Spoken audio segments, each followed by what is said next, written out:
Aduh, pulang bukber, pamer-pamer semua.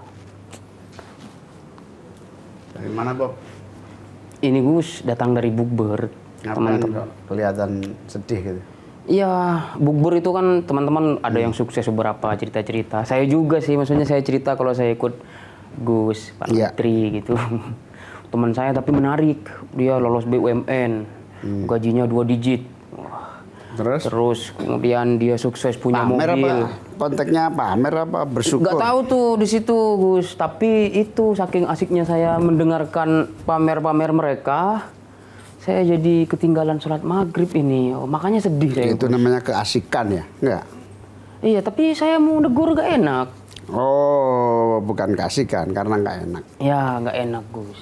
Padahal mereka juga nggak sholat Memang maghrib. kita itu kadang-kadang dilema. Nggak enak sama manusia atau nggak enak sama Allah. Ya itu dilema hidup, selalu begitu. Apalagi kalau sama bos, nggak enak sama bos, sama nggak enak sama Allah. Nah, yang paling jadi rujukan itu kalau sudah ingat ketentuan dan perintah Allah, sebetulnya susah untuk kita kompromi. Karena kalau kita pahami makna al-muntaqimu, itu yang maha memberi balasan. Itu ya kita nggak bisa kompromi dengan perintah Allah. Jadi kalau kita taat sama manusia atau sama Allah ya itu pilihannya harus tegas al-muntaqim karena kan. Tapi itu pengalaman saya ya. Iya, Tapi iya. kita lebih baik kita kaji lebih dalam al-muntaqimu itu. Iya. Ini Siap, ada tamu dari Lirboyo Kediri, Gus Ahmad. Oh, Gus Ahmad. Coba Oh, kamu ya, cek siap. sudah rawuh belum, Gus Siap. Ahmad? Izin ya Gus. Ya, silakan. Assalamualaikum. Waalaikumsalam Gus. Monggo Gus. Gus Ahmad, matur nuwun rawuh pun, monggo Gus. Monggo. Waduh, matur nuwun nih. Nggih, alhamdulillah. Bersyukur alhamdulillah. sakit gabung menjelang sahur ini, nanti kita sahur bersama. Alhamdulillah pendungannya. Kebetulan kita Ramadan ini terus menggali makna di balik asma-asma Allah. Oh, nggih. Nah, kali ini tadi saya bahas sama Bobby salah satu asma al-muntaqimu. Al-muntaqimu. Tapi sebelum kita kaji lebih lanjut, kita sapa pemirsa dulu, Bos. Nggih. Assalamualaikum warahmatullahi wabarakatuh. Kembali para pemirsa Metro TV, saya Muhaimin Iskandar bersama Bobby dalam acara Asmaul Husna Insya Allah Berkah. Kali ini spesial, seorang kiai muda dari Lirboyo Kediri. Sudah pernah ke sana belum? Lirboyo itu santrinya saja 25.000. Wow, bagaimana itu makannya sebanyak itu?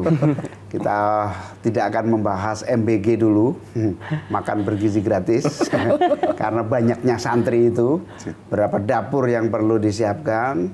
Tapi kita akan membahas Asmaul Husna bersama Gus Ahmad dari Lirboyo. Gus, tadi kita memahami dilema taat sama teman atau manusia, gak enak sama atasannya atau gak enak sama Allah. Padahal kita itu kalau gak enak sama Allah itu ada tegas dalam asma Allah itu al-muntaqimu. Al-muntaqimu itu saya pahami sebagai zat yang maha membalas. Artinya ada ancaman kalau kita tidak taat sama Allah. Tapi di sisi yang lain saya kok salah paham. Apakah al-muntaqimu membalas kebaikan juga ini? Mari kita gali. Apa sebetulnya makna al-muntaqim? Baik, Nyuwun sewu, Gus Imin. Jadi yang kami pelajari di beberapa kitab-kitab salaf bahwa makna al-muntaqimu itu ulama mengartikan bahwa Allah itu termasuk al-muaqibu ala man asahu, yakni zat yang memberikan balasan kepada orang-orang yang bermaksiat kepada Allah, yang mendurhakainya. Itu adalah sifat al-muntaqimu dari persepsi Gusti Allahnya, dari persepsi Allah sendiri.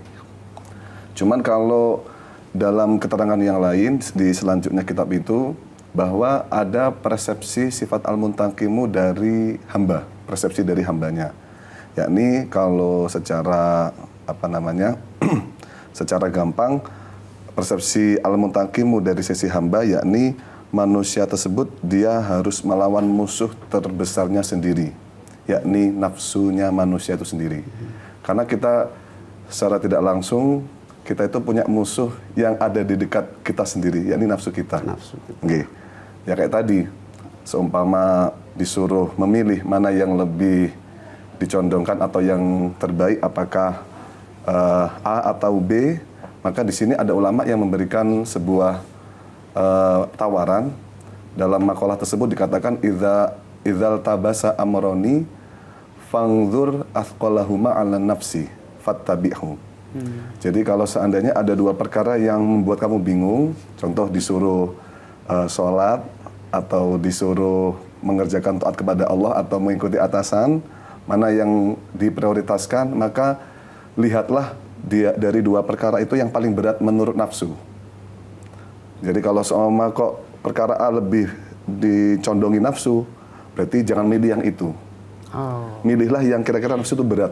Malah milih yang sekiranya berlawanan dengan nafsu. Maka inilah jalan kebenaran. Sebab kalau tidak memilih itu kena al-muntakimu. Nah, Allah bisa jadi. akan membalas. Iya.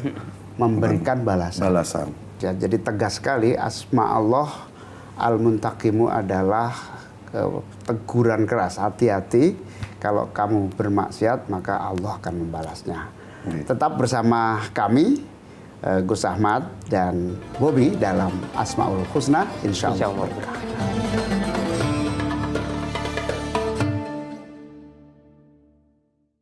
Jelajahi cara baru mendapatkan informasi. Download Metro TV Extend sekarang.